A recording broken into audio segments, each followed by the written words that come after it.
Apabila munculnya Dajjal di muka bumi ini nanti, pada masa itu keadaan manusia akan jadi sangat kucak kacir.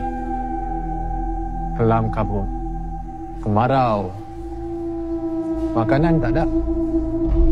Dan pada ketika itulah, di saat iman manusia tengah goyah, tengah rapuh, Dajjal ni cuba untuk menunjukkan yang bahawa dia adalah penyelamat. Dia ada sakti, dia ada kuasa, dia boleh buat macam-macam. Tapi hati-hati. Sebab itu semua apa? Fitnah Dajjal.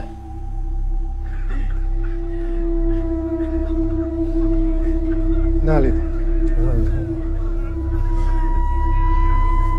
Hai kuasa.